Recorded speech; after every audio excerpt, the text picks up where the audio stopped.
दुर्गा सप्तशती। प्रथम अध्याय। महिषासुर के आतंक से पहले देवी की महिमा।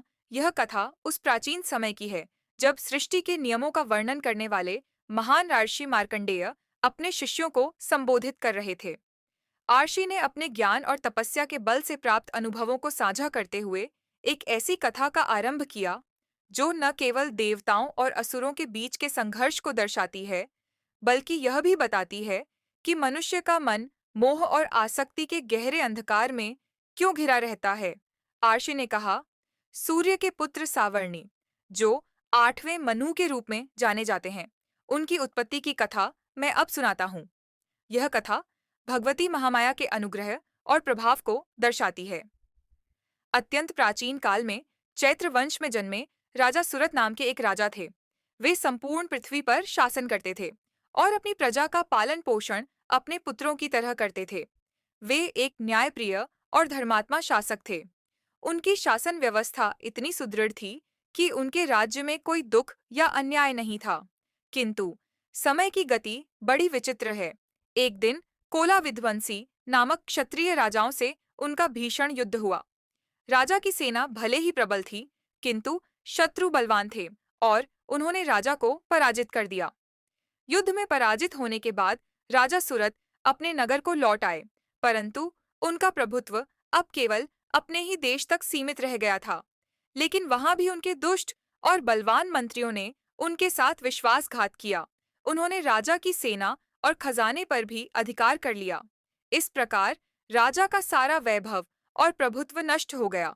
राजकीय वैभव और धन से वंचित होकर राजा सुरत शिकार खेलने के बहाने घोड़े पर सवार होकर अकेले ही एक घने जंगल में चले गए। उनका मन अशांत था और वे अपने जीवन के इस मोड़ से पूरी तरह निराश हो चुके थे। उस घने वन में उन्होंने मेधा मुनि के आश्रम को देखा, जो अत्यंत शांत और निर्मल था। वहां अनेक हिंसक पशु भी अपनी स्वाभाविक हिंसा वृत्ति को छोड़कर शांतिपूर्ण भाव से रह रहे थे। राजा ने उस अर्षि के आश्रम में कुछ दिन बिताने का निर्णय लिया। मुनि ने उनका बहुत आदर सत्कार किया। आश्रम के शांत वातावरण में रहते हुए भी राजा का मन अशांत था। वे लगातार अपने खोए हुए राज्य के बारे में सोचते रहते थे। उनका मन ममता से व्याकुल था। मेरे दुराचारी मंत्रियों ने मेरे राज्य को हड़प लिया है। न जाने वे उसकी ठीक से रक्षा कर रहे होंगे या नहीं। मेरा वह हाथी जो हमेशा मद बहाता था, क्या अब शत्रुओं के अधीन हो गया होगा? मेरे जो सेवक मेरे अन्न और धन पर पलते थे, क्या अब वे किसी और राजा की सेवा कर रहे होंगे? इस तरह के विचार उन्हें रात दिन परेशान करते रहते थे। उन्हें यह जानकर भी दुख होता था कि वे जिनके बारे में सोच रहे हैं, उन्होंने ही उनके साथ विश्वासघात किया है। एक दिन आश्रम के पास ही राजा की भेंट समाधि नामक एक वैश्य से हुई। वैश्य भी दुखी और चिंतित दिखाई दे रहा था। राजा ने उससे पूछा, हे वैश्य, तुम कौन हो और क्यों इतने दुखी और चिंतित दिख रहे हो? वैश्य ने विनीत भाव से राजा को प्रणाम करके उत्तर दिया, हे राजन, मैं एक धनी कुल में उत्पन्न हुआ वैश्य हूँ। मेरा नाम समाधि है। मेरे दुष्ट पुत्रों, पत्नी और संबंधियों ने धन के लालच में मुझे घर से बाहर निकाल दिया है। अब मैं धन, स्त्री और पुत्रों से वंचित होकर वन में चला आया हूँ। फिर भी मेरा मन दुखी है और मैं यह नहीं जान पा रहा हूँ कि मेरे परिवार के लोग कुशल से हैं या नहीं। राजा और वैश्य दोनों ही अपनी अपनी व्यथा से पीड़ित थे और दोनों की समस्या एक ही थी, मोह। उन्होंने एक दूसरे की कहानी सुनी और पाया कि दोनों ही जानते हैं कि उनके अपने लोगों ने उनके साथ कैसा व्यवहार किया है, फिर भी उनका मन उन्हीं के प्रति आसक्त है। वे दोनों अपनी इस विचित्र मनोदशा से भ्रमित होकर मेधा मुनि के पास गए। राजा सुरत ने मुनि से कहा, हे भगवान, मैं जानता हूं कि मेरा राज्य मुझसे छीन लिया गया है, फिर भी मेरा चित्त उस राज्य के प्रति आसक्त है। यह वैश्य भी अपने उन संबंधियों के प्रति स्नेह रखता है जिन्होंने उसे घर से बाहर निकाल दिया है।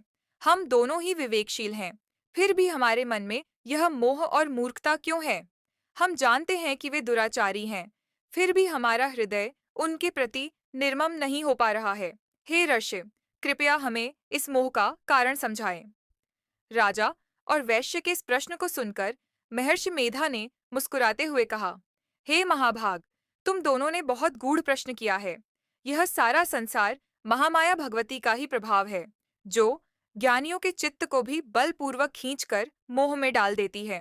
इसी कारण तुम्हें और इस वैश्य को यह मोह सता रहा है। मुनि ने आगे समझाया, सभी प्राणी विषय ज्ञान रखते हैं।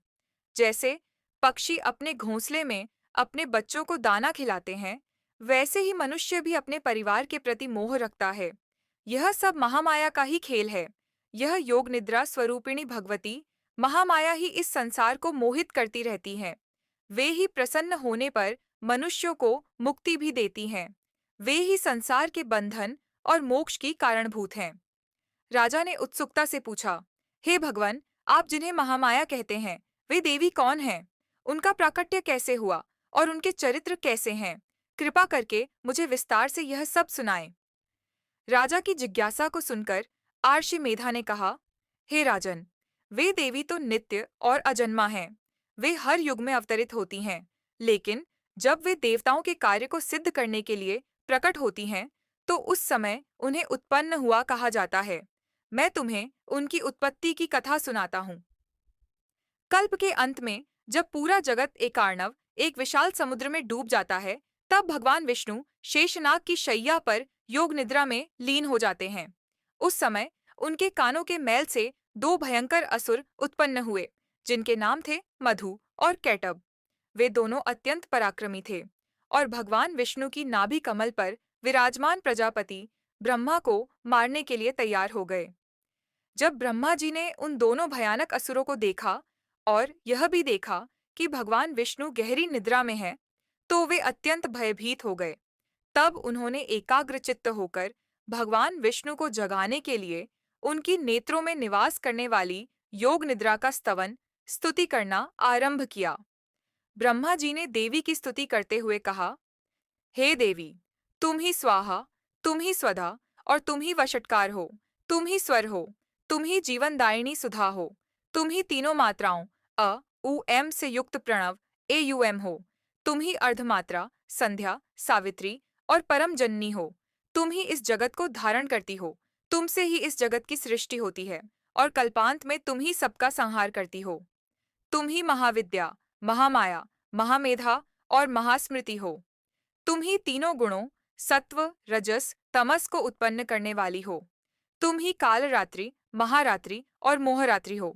तुम ही लज्जा, पुष्टि, तुष्टि, शांति और क्षमा हो। हे देवी, तुम ही खड्ग, शूल, गदा, चक्र, शंख और धनुष धारण करने वाली हो। तुम ही सौम्य और सौम्यतर हो। जो कुछ भी सत और असत है, उन सब की शक्ति तुम ही हो। हे देवी, जो तुम इस जगत की सृष्टि, पालन और संहार करने वाले भगवान विष्णु को भी निद्रा में सुला सकती हो, तो तुम्हारी स्तुति भला कौन कर सकता है। हे देवी, मुझको, भगवान शंकर को और भगवान विष्णु को भी तुमने ही धारण किया है, अतः तुम अपने इन उदार प्रभावों से ही प्रशंसित हो। हे देवी, मेरी प्रार्थना है कि तुम इन दोनों दुष्ट असुरों मधु और कैटब को मोह में डाल दो और भगवान विष्णु को शीघ्र ही जगा दो। साथ ही इनके भीतर उन दोनों महान असुरों को मारने की बुद्धि उत्पन्न कर दो। हे राजन, जब ब्रह्मा जी ने इस प्रकार योग निद्रा की स्तुति की, तब वे देवी भगवान विष्णु के नेत्र, मुख, नासिका, बाहु, हृदय और वक्षस्थल से निकलकर ब्रह्मा जी के समक्ष खड़ी हो गईं। योग निद्रा से मुक्त होने पर जगत के स्वामी भगवान विष्णु जाग उठे। उन्होंने उन दोनों भयंकर असुरों को देखा, जो क्रोध से लाल आंखें किए ब्रह्मा जी को खाने के लिए उद्यत थे। इस प्रकार दुर्गा सप्तशती के प्रथम अध्याय में राजा सुरत और वैश्य समाधि के माध्यम से महामाया के गूढ़ रहस्य को उजागर किया गया और देवी के पहले प्राकट्य की कथा को आरंभ किया गया, जहां उन्होंने स्वयं भगवान विष्णु को उनकी योग निद्रा से जगाकर धर्म की रक्षा का मार्ग प्रशस्त किया। अध्याय का अंत। भगवान विष्णु